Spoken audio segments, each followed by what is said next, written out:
धीरे बोलो कोई सुन ना ले, यह बात हम सबके कानों में पड़ी होगी और हमारे मुंह से भी निकली होगी।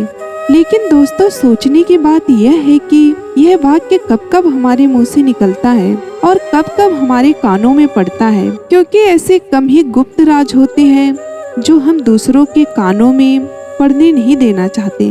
अक्सर परिवार में अशांति का कारण हम स्वयं ही होते हैं। हम इस बात को देख पाए या फिर ना देख पाए, लेकिन ये असल सत्य है, क्योंकि जाने अनजाने मूर्खतावश हम खुद ही अपनी वह बात दूसरे को बता देते हैं जो हमें कभी नहीं बताना चाहिए। और वही बातें तो जाने अनजाने हमने किसी दूसरे के सामने बता दी थी और वही हमारे दुख का कारण बन जाता है, वही हमारे झगड़े का कारण बन जाता है। और फिर बाद में हमें पछतावा होता है कि मुझे यह बात किसी को नहीं बताना चाहिए थी, मेरी गलती हुई कि मैंने जाने अनजाने यह बात सभी को बता दी। इसलिए दोस्तों, आज की जो कहानी मैं आपको सुनाने वाली हूँ, उसे सुनने के बाद 7 ऐसी बातें पता चलेंगी जो आपको कभी किसी को नहीं बतानी चाहिए। दोस्तों, यह जो 7 बातें हैं जो आपको कभी भी किसी को नहीं बतानी चाहिए, इसके पीछे का तर्क भी मैं आपको बताऊंगी।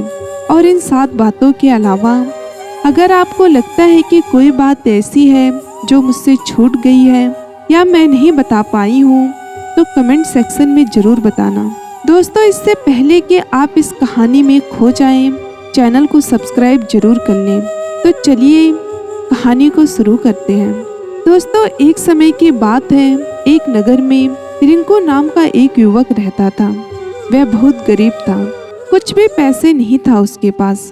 2 वक्त की दाल रोटी भी बड़ी मुश्किल से उसके नसीब होती थी। दोस्तों, किसी काम की तलाश में दिन रात खोज करने पर भी उसे कोई काम नहीं मिल रहा था। फिर एक दिन उसने अपनी पत्नी के सामने अपनी सारी समस्या बता दी। उसने अपनी पत्नी को कहा कि मैं जिस जगह भी काम मांगने के लिए जाता हूँ, तो हर कोई मुझे यह कहकर काम नहीं देता कि हमारे यहाँ काम की जरूरत नहीं है।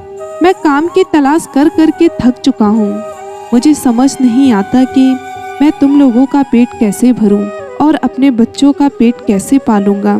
मुझे यह चिंता दिन रात खाए जा रही है। यह सुनकर उसकी पत्नी ने कुछ सोचकर कहा कि तुम एक आदमी के पास एक ही बार काम मांगने के लिए जाते हो और जब वह काम नहीं देता तो तुम दोबारा उसके पास जाते तक नहीं हो। अगर तुम्हें उनसे काम लेना है तो तुम्हें हमदर्दी जतानी होगी, तुम्हें उनसे हमदर्दी हासिल करनी होगी, अपनी गरीबी दिखानी होगी, ताकि वह लोग तुम्हारी मजबूरी समझकर तुम्हें काम पर रख लें। इसलिए शर्म मत करो, उन्हें अपनी मजबूरी बताओ, अपनी गरीबी बताओ। इसी उपाय से तुम काम पा सकते हो।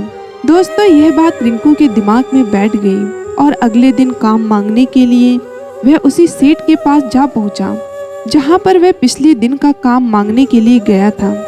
दोस्तों, लेकिन इस बार उसने हाथ जोड़कर उस सेठ से प्रार्थना की कि उससे विनती की वह बहुत गरीब है और उसे काम की बहुत आवश्यकता है।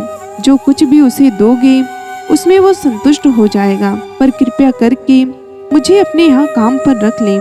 दोस्तों, उसकी ये हालत देखकर उस सेठ ने उसे अपने यहाँ काम पर रख लिया। वह रोज वहाँ पर काम पर जाने लगा। अंदर ही अंदर वह खुश तो था कि उसे काम तो मिला, लेकिन उसे वेतन दूसरे लोगों से कम मिलता था। वही काम तो दूसरे लोग कर रहे थे, उन्हें ज्यादा वेतन मिल रहा था। और यही काम रिंकू भी कर रहा था, लेकिन इसको कम वेतन मिल रहा था। जब इस बारे में उसने अपने सेठ से कहा तो सेठ ने कहा, देखो भाई, तुम्हें काम की जरूरत थी, मैंने तुम्हें काम दिया। मेरा धन्यवाद करने की बजाय तुम मुझसे शिकायत कर रहे हो, भला ये कैसे भलमानसाहत है। यह सुनकर रिंकू वहीं पर चुप हो गया, क्योंकि दोस्तों, बात कहीं ना कहीं तो सत्य थी। सेठ ने तो उसे उसकी मजबूरी के हिसाब से ही काम दिया था और इसलिए वह उसे अपने अनुसार ही वेतन देता था। दोस्तों, लेकिन धीरे धीरे उसने यह बात अपने सगे संबंधियों और अपने दोस्तों को भी बताना शुरू कर दिया। उसका सेठ कैसा आदमी है और उसे कितना वेतन देता है। समय बीतता रहा और रिंकू पूरी लगन के साथ अपना काम करता रहा, लेकिन अब परिस्थितियां बदलने लगी थी। सेठ अब रिंकू से दूसरे लोगों से ज्यादा काम लेता था और उनसे कम वेतन उसे देता था। दोस्तों, यही बात रिंकू के मन को बहुत खलती थी। वह दूसरों से ज्यादा मेहनत कर रहा था और उनसे कम वेतन पा रहा था। इससे उसके आत्मसम्मान को बहुत गहरी चोट पहुंची। अब धीरे धीरे उसका मन अपने काम से हटने लगा। उसका मन काम में लगता ही नहीं था। जाहिर सी बात है कि ऐसी जगह किसका मन लगेगा जहां आदमी को अपने आत्मसम्मान के साथ समझौता करना पड़े। दोस्तों, इसलिए जल्द ही उसने अपना काम छोड़ दिया और वह घर पर आकर खाली बैठ गया। अब उसके पास घर का खर्चा चलाने के लिए भी पैसे नहीं बचे थे। इसलिए उसने अपने सगे संबंधियों और अपने दोस्तों से सहायता मांगना शुरू कर दिया। लेकिन उसके दोस्त उसके सामने तो उसे दया का पात्र समझते थे, उसे दिलासा देते थे, लेकिन पीछे से उसका मजाक उड़ाते थे। वह कहते थे कि कितना बेवकूफ है, सेठ ने इतना काम लिया और बेचारे को पैसे भी नहीं दिए। अरे हम इसको पैसे दे तो दे, लेकिन क्या भरोसा यह कल हमारा पैसा हमें वापस कर पाएगा या फिर नहीं। कैसी हालत है, काम तो इसके पास कुछ है नहीं, पैसा कहाँ से ला कर देगा। और इसी वजह से रिंकू की हालत दिन ब दिन खराब होती जा रही थी। अब वह दिन रात तनाव में रहने लगा था। वही दोस्त, वही सगे संबंधी जो उसे अपने होने का दिखावा करते थे, वह उसे दया का पात्र समझ रहे थे। उन्हें उसके ऊपर तरस आ रहा था। सब लोग आकर उसे ज्ञान तो बहुत देते थे, लेकिन कोई सहायता नहीं करता था। दोस्तों, अक्सर ऐसा ही होता है। ज्ञान देने वाले तो बहुत मिल जाते हैं, लेकिन मदद करने वाले, उंगली पकड़कर हाथ पकड़कर आगे चलाने वाले कितने लोग मिलते हैं। एक दिन उसे पता चला कि पड़ोस के गांव में एक बौद्ध भिक्षु आया हुआ है जो बहुत ही ज्ञानी है। रिंकू इतना तनाव में था कि उसे कोई रास्ता नजर नहीं आ रहा था। इसलिए जाने अनजाने वह बौद्ध भिक्षु के पास पहुंच जाता है। वहां पहुंचकर सीधे उनके पैरों पर गिरकर रोने लग जाता है। रोते रोते अपनी सारी परिस्थिति बताता है। उसे बताता है कि किस तरह उसके सेठ ने उसका फायदा उठाया और उसके सगे संबंधी उसके साथ कैसा व्यवहार रखते थे। दोस्तों, सारी बातें सुनकर बौद्ध भिक्षु ने उसे चुप कराते हुए कहा कि बंदे, यह सारी समस्याएं तुम्हारी बुद्धिहीनता, तुम्हारी मूर्खता के कारण उत्पन्न हुई है। अगर तुम्हारे अंदर जरा सा भी ज्ञान होता तो इनमें से एक भी समस्या तुम्हारे चित्त को दुखी नहीं कर सकती थी।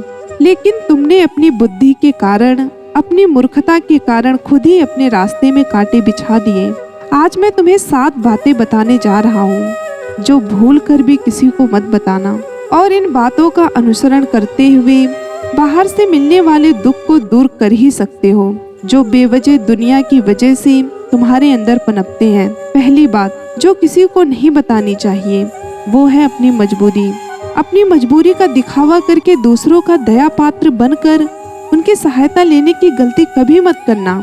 हो सकता है कि आज वे तुम्हारी मजबूरी देखकर तुम्हारी सहायता करते, लेकिन कल वे तुम्हारा फायदा उठाने से भी नहीं झुकेंगे, और अगर फायदा भी नहीं उठाया तो दूसरों के सामने तुम्हारा मजाक बनाने में वह आदमी कभी नहीं झुकेगा। इसलिए कभी भी अपनी मजबूरी का दिखावा मत करो। अगर घर में 2 रोटी है, सूखी रोटी है, तो वही खाकर सो जाओ, लेकिन दूसरों को इसके बारे में भनक तक नहीं लगनी चाहिए। जरा आप खुद सोचो, मजबूरी बताने का क्या प्रयोजन होता है। एक इंसान का या तो वह दूसरों की सहानुभूति हासिल करना चाहता है या उनसे कोई आर्थिक मदद चाहता है।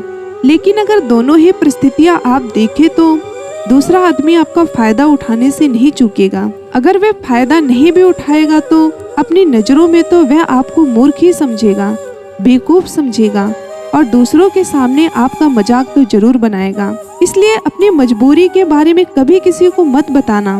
दूसरी बात जो किसी को भी नहीं बतानी चाहिए वह है अपने अतीत की गलतियाँ और भविष्य की रणनीतियाँ।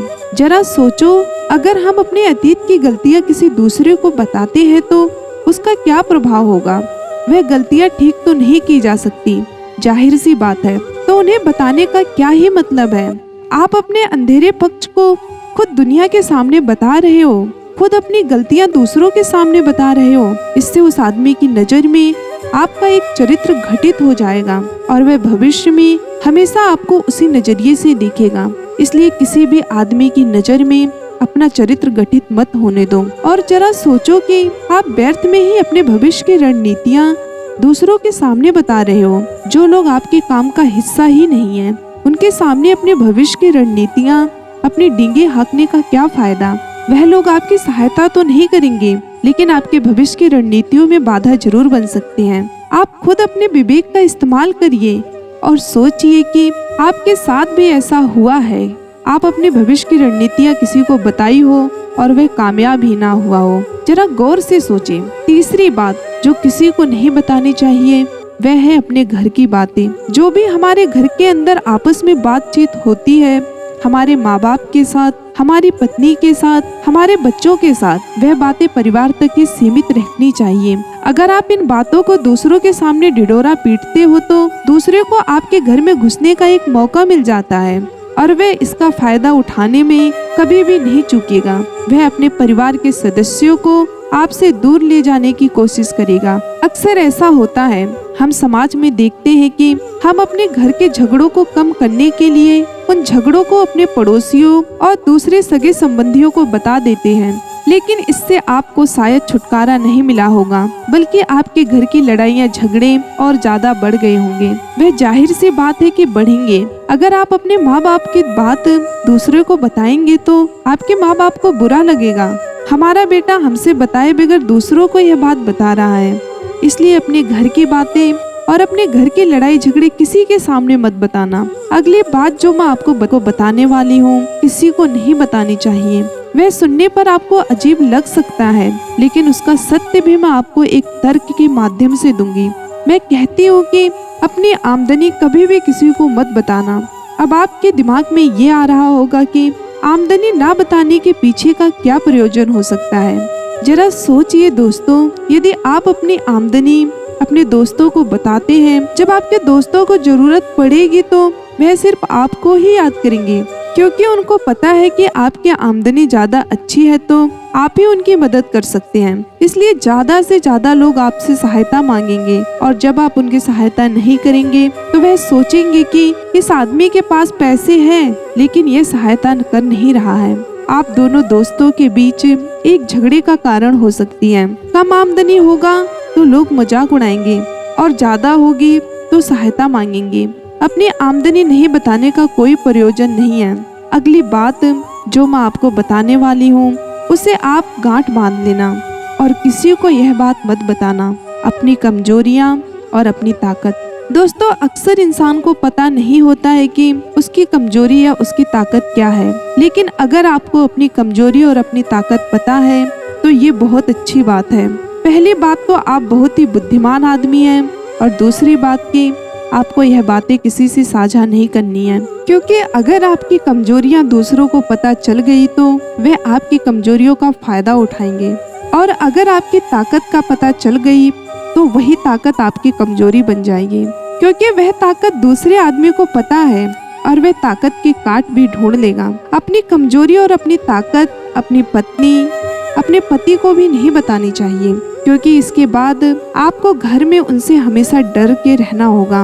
अगली बात जो किसी को नहीं बतानी चाहिए वह है अपने मित्र और अपने शत्रु। दोस्तों, अपने मित्रों के बारे में अगर दूसरे लोगों को बताएंगे तो वह आपके मित्रों के साथ अपनी घनिष्ठता बनाकर आपको धोखा दिलवा सकते हैं। आपके गहरे मित्रों को आपसे दूर करने का प्रयास कर सकते हैं। अक्सर आम आदमी ऐसा नहीं करता, लेकिन आपके दुश्मन ऐसा करने की कोशिश कर सकते हैं। और दूसरी तरफ आपके शत्रु का भी किसी को नहीं पता लगना चाहिए, क्योंकि आज जो आपका मित्र है अगर कल वह आपका दुश्मन हो गया तो वह आपके दुश्मनों के साथ ही मिलकर आपको परास्त कर सकता है, आपको धोखा दे सकता है। इसलिए अपने सबसे अच्छे दोस्तों को भी अपने दुश्मन के बारे में कभी मत बताना। अगली और आखिरी बात कहना चाहती हूँ कि जब तुम दान करते हो तो दान के बारे में किसी को भी मत बताना, नहीं तो दान करना व्यर्थ हो जाता है, बेकार हो जाता है। जब आप अपने दान का ढिढोरा पीटते हो तो आप यह बता रहे हो कि मैं कितना बड़ा दानी पुरुष हूँ, और यह आपके अंदर एक अहंकार निर्मित करेगा। इसलिए दान गुप्त रूप से किया जाए उतना ही अच्छा होता है और उतना ही फलदायी होता है। जब आपका बायां हाथ दान कर रहा हो तो दाएं हाथ को भी पता नहीं चले कि बायां हाथ दान कर रहा है। ये 7 बातें जो बौद्ध भिक्षु ने रिंकू को बताए, इनमें संसार के सभी सिद्धांत छुपे हुए हैं। इन बातों का अनुसरण करते हुए आप अपने घर में सुख शांति बना सकते हैं और घर के झगड़े हमेशा के लिए दूर कर सकते हैं। आप इन बातों के बारे में अपने विवेक से भी सोचेंगे तो आपको यह बातें सच मालूम पड़ेंगी। और हमारी कहानी सुनाने का मकसद यही है कि आपका विवेक जागृत हो। आप खुद उन बातों के बारे में सोचिए जो हम आपको बता रहे हैं, और अगर हम गलत है तो कमेंट सेक्शन में वह बात जरूर बताएं जिस पर हम गलत हैं। और इनके अलावा भी अगर आप कुछ जानते हैं तो वो भी कमेंट सेक्शन में बताएं। अगर आज की वीडियो से आपने कुछ सीखा है तो चैनल को जरूर सब्सक्राइब कर लें और लाइक कर लें, क्योंकि हम अपने चैनल पर ऐसी ही मोटिवेशनल वीडियो लाते रहते हैं। धन्यवाद।